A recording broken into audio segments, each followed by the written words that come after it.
Hello, my friends. This is Rabbi Aharon Dobinsky coming to you today from Yerushalayim, the holy city of Yerushalayim, in the beautiful country of Israel. Just back from a month in Shmutz La'aretz in America. Oh boy, I don't know how you guys do it. It's got to be the most difficult thing I've ever done in my life, trying to keep all the halacha and all the davening and everything else that you have to do as an observant Jew in America is extremely difficult. My hat's off to all of you. Kudos, because it's very difficult, in my opinion, to be an observant Jew in America. Yes, I've heard people say to me, yeah, but Williamsburg, yeah, but there are other areas. Maybe, but it's still in America. And the problem is there's so much going on around you all the time. It's so easy to forget who you are and what you need to do. At least for me it was. For those of you, if you could do it without that, God bless you. I think it's terrific that you could do that. That's wonderful. Okay, this week we talked about the Jews leaving Egypt, coming out of Egypt into the desert. Now you can just imagine this, The people say, how could they have any doubts? They saw the 10 plagues. They saw everything that God brought to Egypt. How could they have doubts? They didn't read it in a book. They saw it. They were there. They watched it firsthand unfold before their eyes. How could they have any doubts ever again? And yet they did. And yet they did. They got to the Red Sea and they said, how could you bring us here? There's not enough graves in Egypt. You have to bring us here so we could die here. That Pharaoh's soldiers can kill us right here. No, this is in spite of the fact that not only have they seen the 10 plagues, but they had been guided through the desert. Now, understand the amount of Emunah, the amount of faith, the amount of Bitachon, the amount of trust that was necessary for these people to even go. Remember, Moshe came to them and said to them, I'm going to help take you out of Egypt. And they all looked at him and went, yeah, you and who else? No, me and Hashem, we're going to take you out. And he said, sure you are. And then when the time came and Pharaoh told them to leave, which was this week,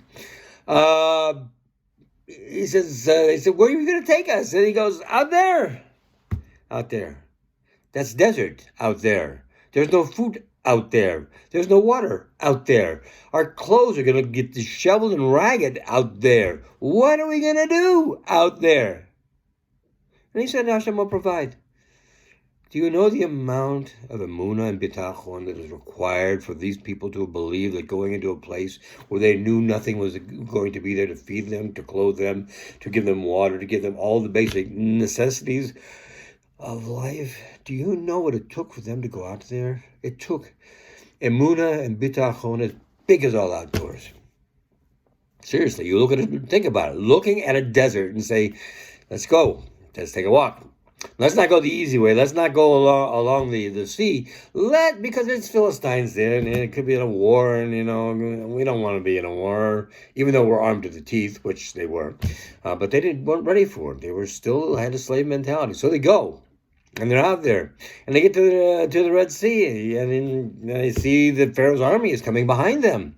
And they start crying again to Moshe and to Hashem. And Hashem says, what are you crying? Just go. There's a time to pray. There's a time to cry. And there's a time to just go. Now, this in spite of the fact that they had been guided through the desert since they left with a cloud of smoke during the day and a cloud of fire at night. Now, when they got to the Red Sea, what happened to the cloud of smoke? Instead of being ahead of them, it went behind them to protect them from Pharaoh's oncoming army. Wow! Isn't this amazing?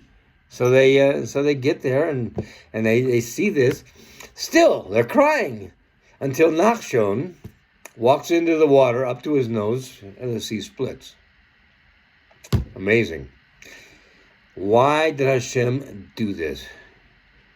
Because he wanted to show to the Jewish people, children of Israel, to Egypt, and to all the world, this was just an event. It wasn't just something just happened. This was something beyond the explanation of nature, beyond the explanation of anything you can imagine. These people were taken across the sea like this. It's amazing, isn't it? And we sit here and we say, how could they have ever had a doubt? They saw the 10 plagues. They saw the column of a cloud move behind them to protect them. They saw everything. How could they have a doubt? And yet I hear people all the time say to me, Rabbi, it's very hard for me to have Emunah and Bitachon. And the things I see every day in the governments in America and Israel and all over the world, what is happening these days, it's hard for me to have Emunah, and I don't know how to get it. Well, I don't think it's hard for you to have Emunah. I think it's hard for them to have Emunah in Hashem. And they just need to work on that because they have Emunah. You have Emunah every day when you go out. When you go to the store and you buy yourself a quart of milk and you bring it home and you open it and you don't test it for poison, and you don't test it for acid, and you don't test it for soap, and you don't test it for any of a myriad of things that could be put into it, you just drink it. Why? You have Emunah. You have faith in this company that you don't know from Moshe. You have faith in this company that they put this together, it is safe, and they send it out to you and you can drink it. And you have the trust that comes along with that. So you drink it. Not a big deal. So you see, you have Emunah. What about driving? You drive your car, okay? Every day you drive your car. You know, it's 2,000, 3,000, 4,000 pounds going at high rates of speed. And there are people with cars equally big and bigger and trucks and other things on the other side of the road coming your direction, coming the direction you just came from. How do you know there's no crazy people over there? How do you know there's somebody saying, you know, today, I think I'll cross that line, see how many cars I can take out. How do you know? The answer is you don't know. It could very well be. My Zayda used to say to me, you need to drive as if everybody else out there was crazy, and so I do. And you might take this as good advice for yourself. But the fact is, you'd go out there in complete faith that these people will not hurt you. In complete trust, you drive down the road. So Emunah and Bitachon are there. You have them, and they're strong. And every day that this doesn't happen to you, they get strengthened. Because there's an experience with which you can take Emunah and Bitachon in these areas. So why would it be hard for us to have Emunah and Bitachon in Hashem? I mean, He's shown us through experience, through all the things He's done for us in Egypt, taking us out of Egypt, taking us to the Red Sea, giving us food in the desert, water in the desert, all the things He's done for us over time, helping us to build the first temple, helping us to build the second temple, and getting ready, Bezrat Hashem, to bring Mashiach to us to help us to bring back the third temple. In many cases, we don't even take this for what it is. This is a track record. And it's a good track record. Have we had problems? Yes, we have had problems. How do we explain the problems? Because it was something we were trying to be told. You know, when you were a kid and your parents sent you to your room, it wasn't because they wanted to hurt you. They didn't want to hurt you at all. What they wanted to do in the long run was help you. They wanted you to understand that what you had done was not the right way, and that you should learn the right way, so in the future you could do things the right way. Well, Hashem is a father too, and He tells us all the time when we do things wrong. Probably not as much as He should, because if He did, we'd probably change it a little more. But no, we don't do that. We try to go on our ways and try to outguess Him, because obviously we know more than He does. Wrong. We don't know more than He does. He knows what is, what was, what will be. We know the past as we remember it, which of course is jaded. We know the present sometimes, but not always. And we have no idea about the future yet. He has total control, total knowledge of all these things. And He has control of everything that happens. It says in Torah that every day Hashem recreates the whole universe, all 7.7 billion people, all the animals that crawl here, all the vegetation, all the rocks, everything else. He creates it anew every day. So every time we get up in the morning, we say Modeh Ani, we say thank you for bringing us back, because we weren't here. We left. Our soul left. Our soul went to Shemayim. And came back. The world is here, just as we remembered yesterday.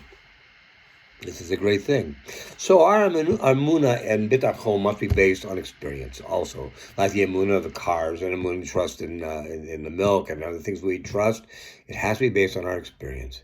Our experience is good because in the end, Hashem always takes care of us. He's given us Israel. He's giving us the first and second temple, and will give us the third temple, Bezrat Hashem. And then we should know that every day when we get up and we daven to Him, Think of the words we say, think of what we do, and think of how much we should appreciate all that he does for us.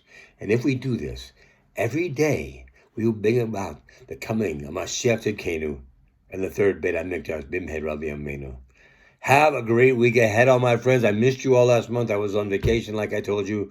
Hopefully I won't be having to do that again. It was an experience which was very eye-opening for me.